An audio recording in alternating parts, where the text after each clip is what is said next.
శ్రోతలకు మనవి, ఈ కాలజ్ఞానం విడమర్చి చెప్పువారే వీరభోగ వసంతరాయాలని, అట్టి శక్తి వారికే ఉండునని ఇట్టి విధము గుర్తించవలనని కాలజ్ఞాన ప్రబోధం. అట్లే శ్రీ స్వామివారిని ప్రార్థించగా వారి కాలజ్ఞానం బ్లాక్ బోర్డ్ పై వ్రాస్తూ చెప్పినప్పటి శ్రీ వీరభోగ వసంతరాయాల వాణి వినగోర్చున్నాము. వ్యాఖ్యాత తాళ్లపల్లి రఘునందన్, నల్లగొండ. కర్ణాటకలో పుట్టి ఆంధ్రలో ప్రకాశమైనటువంటి దక్షిణాది మహాత్ముడు వీర బ్రహ్మేంద్ర స్వామి కూడా మరి తన ప్రిడిక్ట్ కాలజ్ఞానాన్ని మనకు అందించాడు.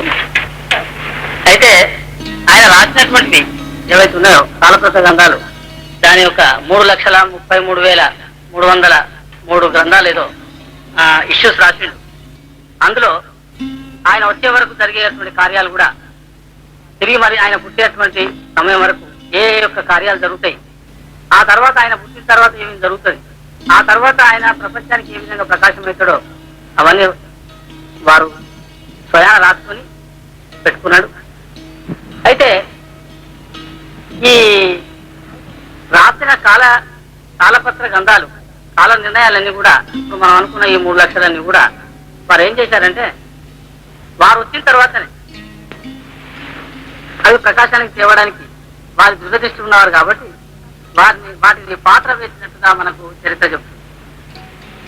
అయితే పాత్ర వేసిన తర్వాత ఇప్పుడు మరి మీరు చెప్పే కాలజ్ఞానం ఏమిటి అంటే, రంగరాజు అనేటువంటి ఒక యోగీశ్వరుడు ఈశ్వరమ్మ అనే వారి మనవరాలను పెళ్లి చేసుకుంటా అనేటువంటి నిర్ణయం తీసుకున్నప్పుడు ఈశ్వరమ్మ గారు వారి యొక్క తల్లిదండ్రులు, ఈ జన్మలో మాకు పెళ్లి లేదు, అది మాకు తెలుసు, ఒకవేళ అట్లా మీరు అనుకుంటే మరి జయనారాయణ గారు దాన్ని నిర్ణయం చేసిండ్రు, నీకు అది అర్థమవుతుందంటే వారు యోగీశ్వరుడు వారి పెద్ద కుమారుని తీసుకొని మరి కంది మల్లాయపల్లి నుండి బనగాంపల్లికి పోయి ఆ చింత చెట్టు కింద ఉన్నట్టు కాలజ్ఞానాలను తవ్వడం జరుగుతుంది. ఒక 2 మూరలు పోయగానే అక్కడ ఒక తాళపత్ర గ్రంథం ఉంటుంది. ఆ గ్రంథం మీద మొదటిది ఏముంటుందంటే, ఇక ముందు లోపలికి తోరాదు, తోత మీరు భ్రష్టత్వం పొందుతారని. అంటే అప్పటికే వారికి ప్రిడిక్ట్ తెలుసు ఇది తవ్వబడుతుంది. ఆ తర్వాత ఆ కట్టలో ఏదైతే ఉందో దాన్ని అంతకుముందు ఆయన సమాధికి ఇచ్చినటువంటి తాళపత్ర గ్రంథం ఏదైతే ఉందో అది సిద్ధయ్యకి ఇచ్చినటువంటి గ్రంథం. తర్వాత కర్నూలు నవాబు చెప్పినప్పుడు ఈ యొక్క భవిష్యత్తు వాణి చెప్పినప్పుడు ఎత్తి రాసుకున్నటువంటిది. తర్వాత వారు బోధ చేసినటువంటిది యోగము, యోగ మహిమలు, తర్వాత మంత్రము, మంత్రార్థాలు, మరి రామాయణ భారత భాగవతాల్లో ఉండేటువంటి మెలకలన్నీ కూడా రాసినటువంటి కూడా సిద్ధయ్య మఠంలో ఉన్నాయి, మేము పోయి చూసాం. అయితే ఇవన్నీ కూడా వాళ్ళు రోజు పూజ చేస్తుంటారు. అయితే అక్కడ ఇక్కడ ఉన్న పత్రాల్లో 2 కలిపి 1974లో ఆనందనామలో మఠం వారు ఈ యొక్క బుక్కును ప్రింట్ చేశారు, కాలజ్ఞానము అని బ్రహ్మం గారి యొక్క మఠం. ఆ 1974లో ప్రింట్ చేసినటువంటి దాన్ని వాళ్ళు ప్రపంచానికి అందేయడానికి వెలబెట్టి మూల్యం పెట్టి ఇవ్వడం జరిగింది. ఆ పుస్తకం ఏదైతే ఉందో మరి 1981 నాటికి అది పూర్తిగా అందరికి అందుబాటుకు, ఆ అందుబాటులోకి వచ్చిన దాన్ని మాకు 84, 85లో మా చింతకి అది కర్ణాటక రాజ్యం యానగుందిలో చూడడం జరిగింది. అక్కడ మాణికేశ్వరి అమ్మగారు వారి యొక్క పుట్టుబడి ఉన్నదని అక్కడ పండితులు తేల్చడంతో వారు చెప్పిన విషయం ఏందో ఇంకా జాగ్రత్తగా పోతే మరి అసలు మహారాజ్యం ఉంటుంది, మీరు లోతుపోండి అని చెప్పడం.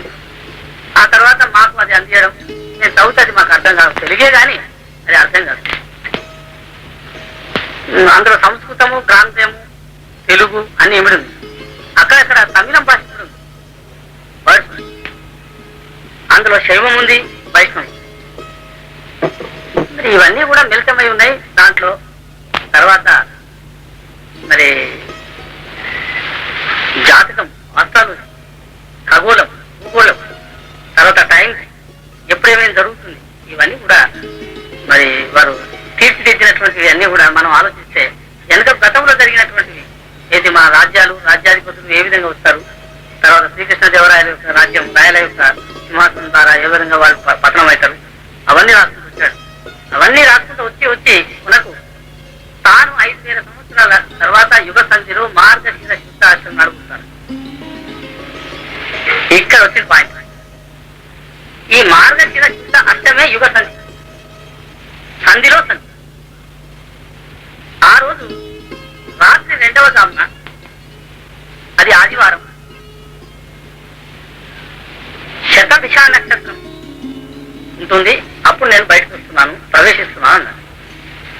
అయితే ఈ లెక్క ప్రకారంగా చూస్తే కృష్ణుడు గాని, రాముడు గాని, నరసింహుడు గాని వీళ్ళంతా కూడా యుగ సంధిలోనే వచ్చారు.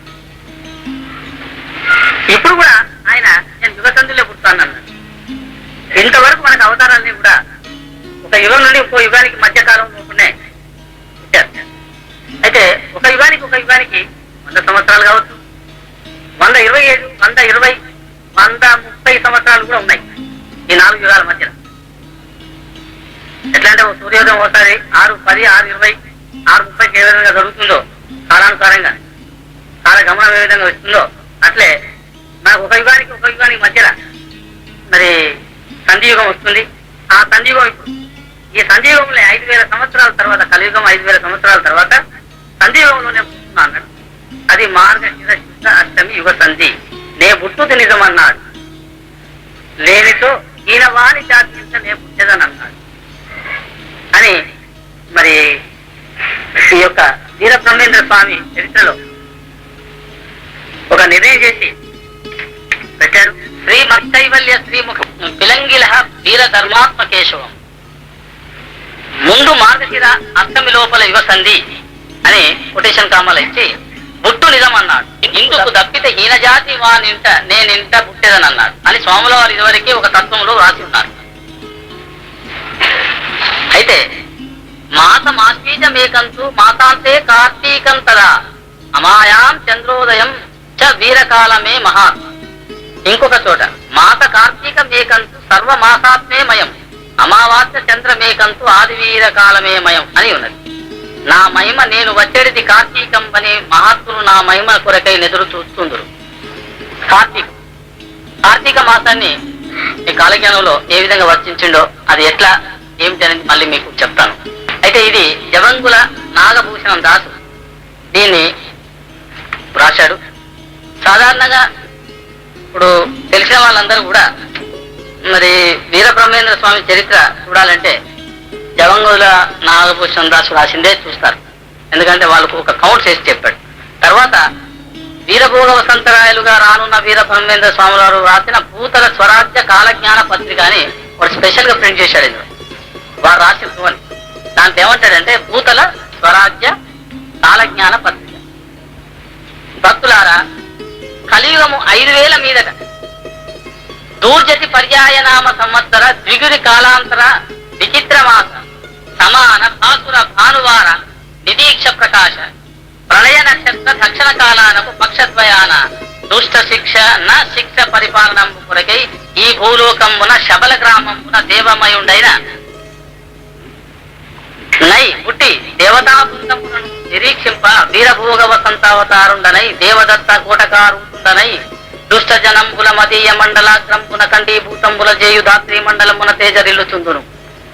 అంతా నరుడు దేవమయుండైన విష్ణుమూర్తి ధ్యాన పూజ నాది విధానాసక్తులై నారాయణ భారాయణులై వర్ధిల్లెదరు అనుకుంటూ అంతటా నకిల దుర్జన రాజ వంశంబు గావించి పిదప ధర్మంబు నిలిపి 108 వత్సరములు 4 పాదముల కుటాయువ ధర్మము నడిపెదనన్నాడు. ఇక్కడ తన వయసు ఎంత ఇచ్చాడు? 138. అయితే ఇప్పుడు మనం ఒక పాయింట్కి వద్దాం. దీన్ని ఇంకెవరైనా రాశారా అంటే రాశారు. వ్యాస మహర్షి 6,000 సంవత్సరాల బిఫోర్ మనకు ముందు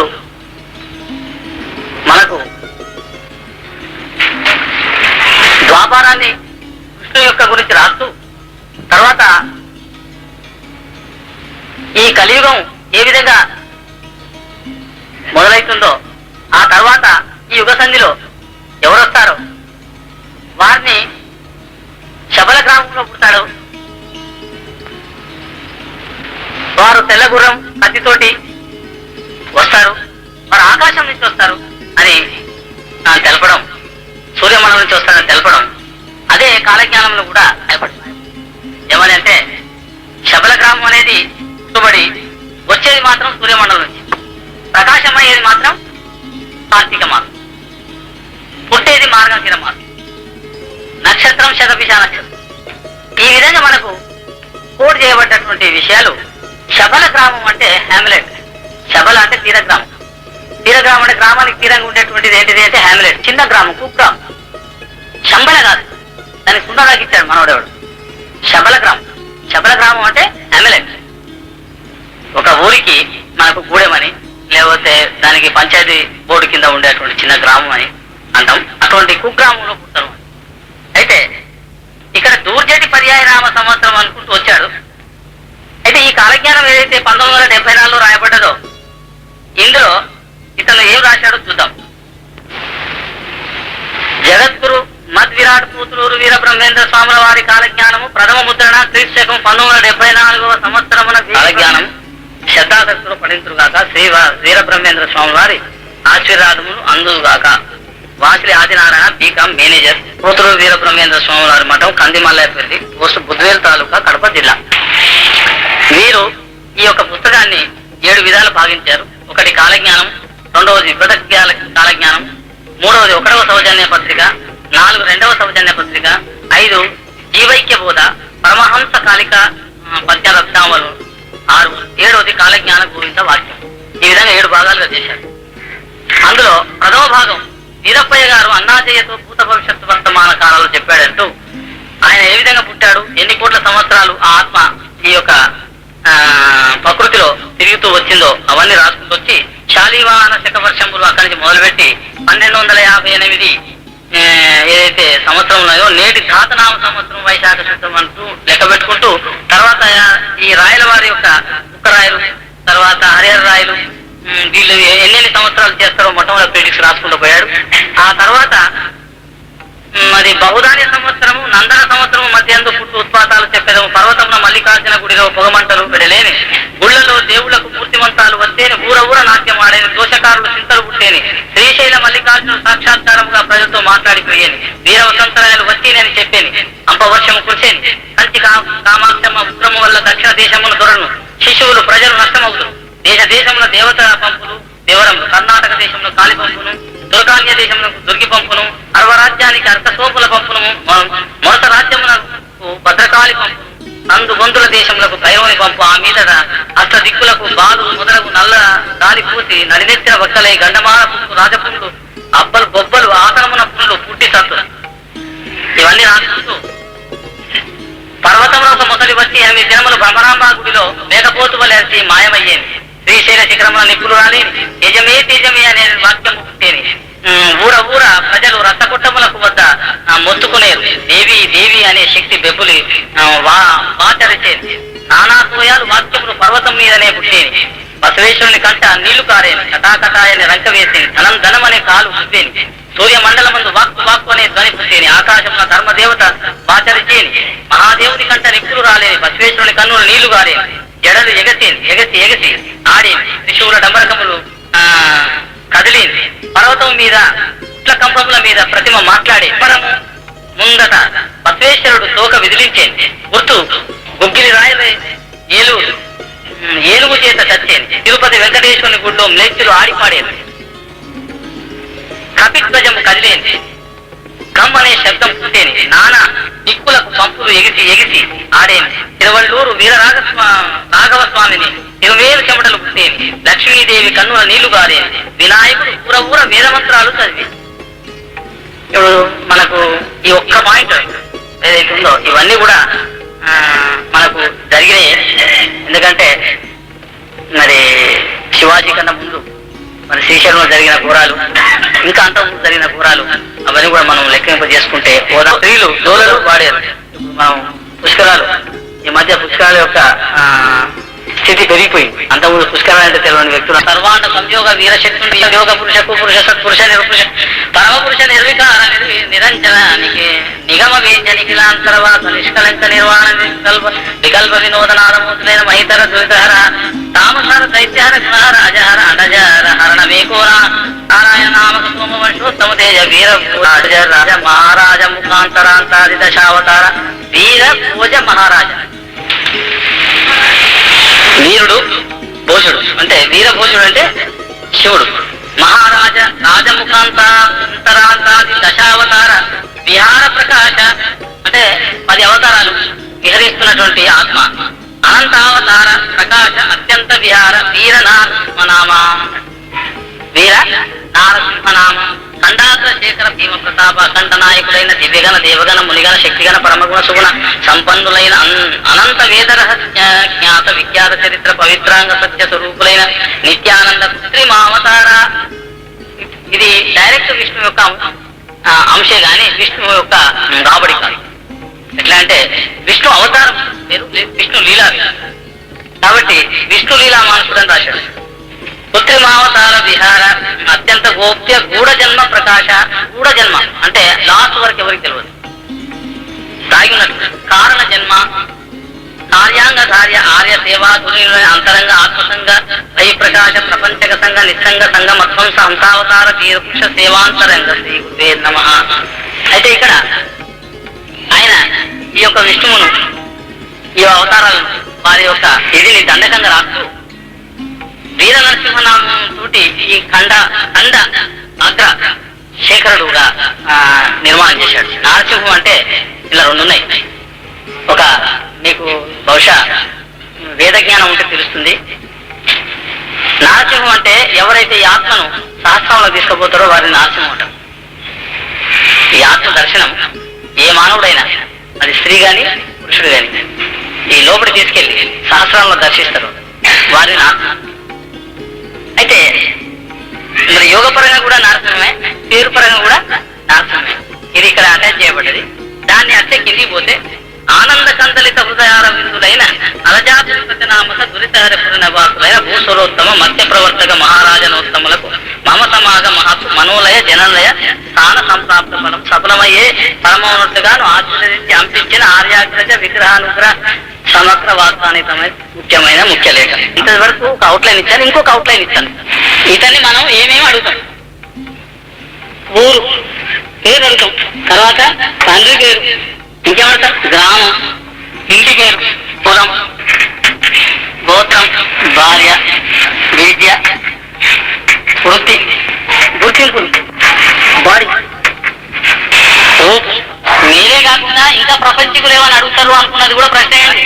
దేశం, జిల్లా, గుణాలు, భాష, 16 एक अवतार निर्णय है, मामूली बात ये किसी गुरु का निर्णय नहीं. अवतार निर्णय करने का इतना ये कैपेसिटी इन लोगों में नहीं है. इसीलिए उन्होंने क्या करे, वो बुक लिख के चले गए, फिर आए तो वो फिर प्रदर्शन कर रहे हैं ये मैं हूँ. ఇంతవరకు మన పూర్వీకులు చేసినటువంటి దాని అన్నిటి కూడా కృష్ణుడు వచ్చిన తర్వాతనే దాని నిర్ణయం జరిగింది. ఆ యుగం ఇప్పుడు వసంతరాయుడు వచ్చినాక నిర్ణయం జరుగుతుంది నిర్ధారణ ఉంది. ఇలా వచ్చిన ప్రతి వ్యక్తి తన ఆత్మశుద్ధి చేసుకొని మనోశుద్ధి చేసుకొని తన బ్రెయిన్ వచ్చే క్వశ్చన్ ను నిర్మోహమాటంగా అడిగే అధికారం ఉందని నేను సవినయంగా చెప్తున్నాను.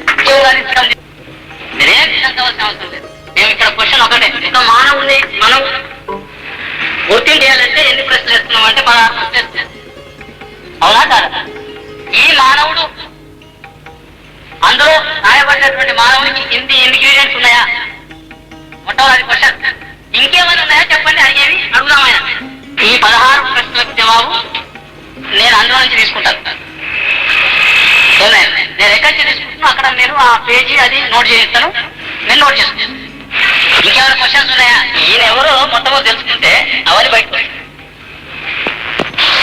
ఇక్కడ మనకు 6వ పేజీలో వీర నరసింహ నామం నామాన్ని ఇండికేట్ చేస్తాడు. ఇది 6వ పేజీ. క్రింద వాక్యాలలో కొత్తది బుక్ అయితేనేమో 32 పేజీ, పాతది అయితేనేమో 27. ఈ వీర నరసింహమే వీర వసంతులు అన్నాడు. నరసింహం వసంతం, వీర నరసింహం వీర వసంతం. విశ్వాముతాము పాలించేరు మా దూర దుర్చేరు వరి దుర్మార్గుల పొంచి దురాత్మను శిక్షించేరు. గోవింద వాక్యాన్ని లాస్ట్ ఆయన 7 భాగాలు చేశాడు. 36 పేజీ. కొత్తది అయితే 23 కాలజ్ఞానం. శ్రీమన్ మహావిష్ణు శృంగారము మీద ఆత్మ సంతోషమేస్తుంది.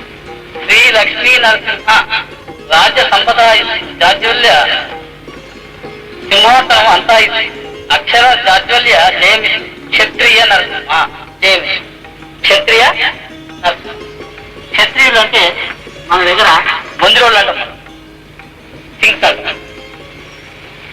వైష్ణవుల క్షత్రియులు అంటే నియోగులు, బ్రాహ్మణుల నియోగులు.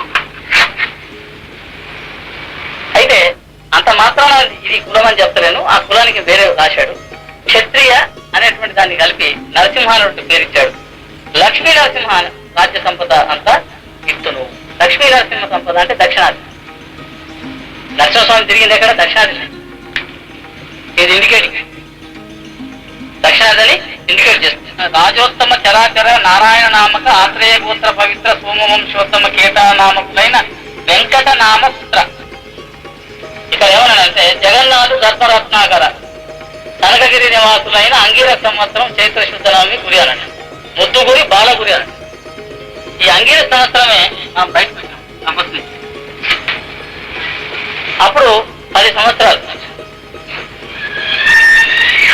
అప్పటికి 10 సంవత్సరాలు ముద్దుగురి బాలగురి అని.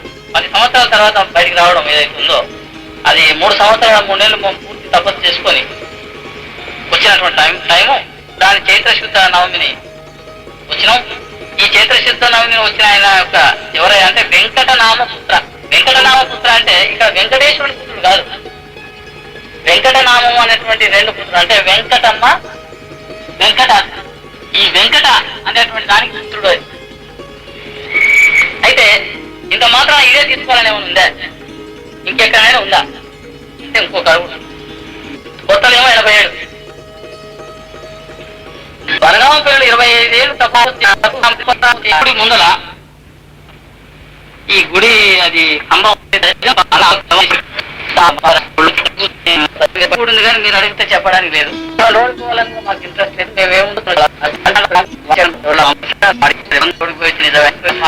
మీరు కూడా వెళ్ళిపోయారు అడిగినారు.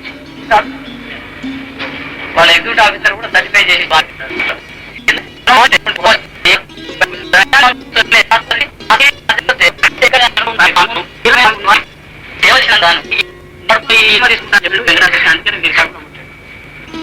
అదే వెంకటాద్రి పత్రం ఇచ్చారు. ఇక్కడ చెప్పాడు తండ్రి పేరు వెంకటమ్మ అనేది, అది కాంబినేషన్ వెంకటాద్రి వెంకటమ్మ అని ఇచ్చాడు.